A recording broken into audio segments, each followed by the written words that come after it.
Good morning. This lesson is an 8th grade standard that we have to cover in the pre-algebra class and the Math 2 class, or Math 7-2 class. And today we're going to focus on the difference between rational and irrational numbers. Everything that we've been dealing with so far has been a rational number. So we are going to create, and I'm going to do this, I hope with text box here so you guys can read a little better, but rational numbers, we're going to get a definition here, so which means we're going to get a meaning, and then we're going to get several examples of different types of rational numbers. So rational numbers are any type of number that can be written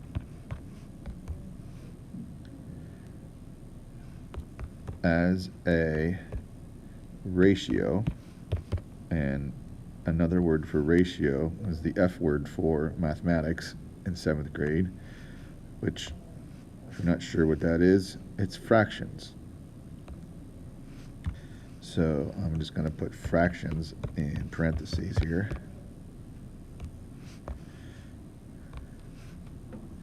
Including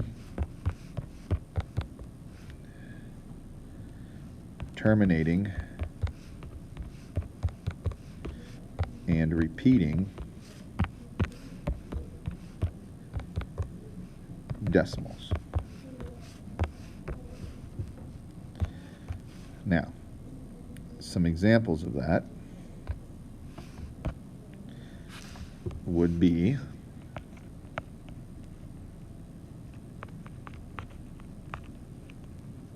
numbers that look like this. So here's example 1. 1/3 is a fraction, and since it's a fraction, is also a rational number, but it can also be written as 0.33. And the way that you get 0.33 is that you would take 1 divided by 3, and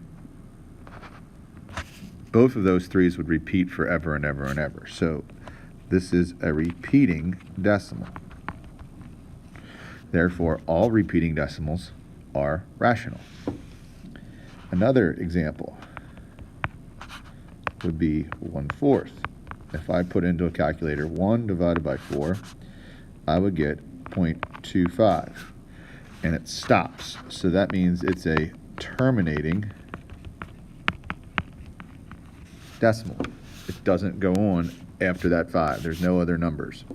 In 0.33, we drew the line above it so that we can tell that it's a repeating decimal. Another example is 3/4. Actually, I'm going to make this negative 3/4. And in this case, we would get negative 0.75, which again is terminating because nothing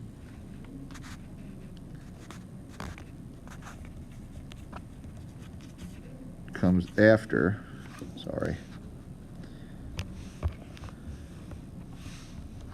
that 5 in decimal values. I apologize for that as well. I've got to put it on a pen. So 0.75, it's negative. It makes no difference if it's positive or negative. What if we had a mixed number? If we had 1 and 1/3. Well, if I were to figure out the decimal value of this, it would be 1.33, and because 1/3 was repeating before, it's now repeating again, and this is a repeating number. The last example that I'm going to show you today is, now we can see this symbol. That is a square root symbol. And what that is asking is, what number times itself gives us 25?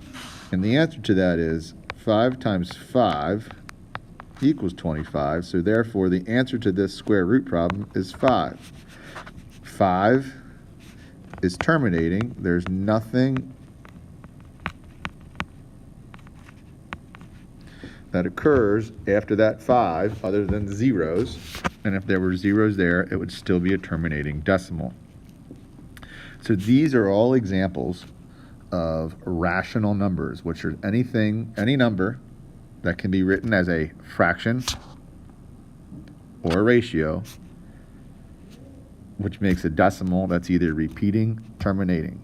So if it doesn't fall into that category, which is what we're going to talk about in a second, then it would be not irrational. So just one more example here, just to show you something here. What if I gave you this as your example? The number 6. Well, as a decimal, it's 6.0, which is then terminating.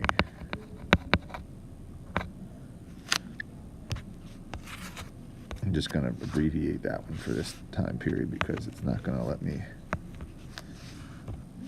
write the rest of it. Okay, the next type of number that we need to differentiate here between is rational and irrational is we need to know what the definition of irrational is. So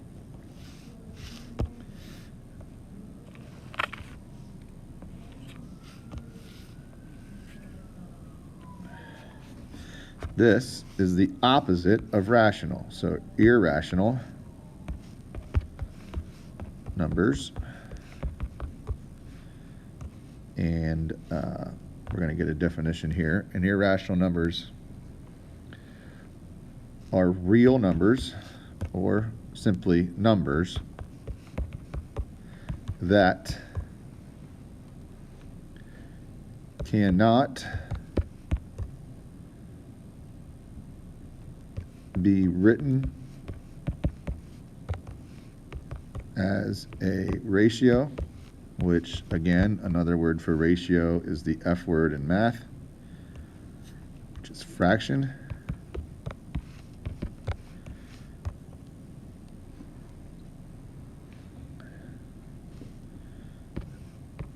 of integers.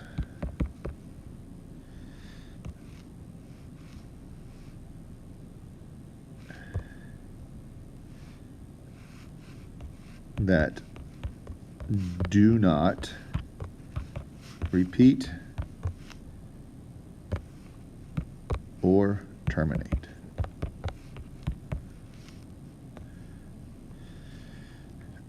And there's a very famous example that most of you have had some knowledge with. So, the most famous example of an irrational number is pi. I believe that pi is 3.14, and I don't know it after that. So, because there's no need for me to know any numbers after that, but it's 3.14159, and then it just keeps going. It never repeats.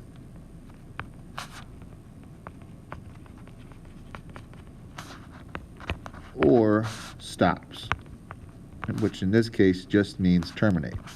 So pi is one of the most famous examples of an irrational number. Another irrational number would be something that looks like this. The absolute, not the absolute value, but the square root of 5. If I were to type that into our calculator and we would do the square root of 5, we would get 2.23607978. And as far as we can tell, this does not repeat, so it's no repeating.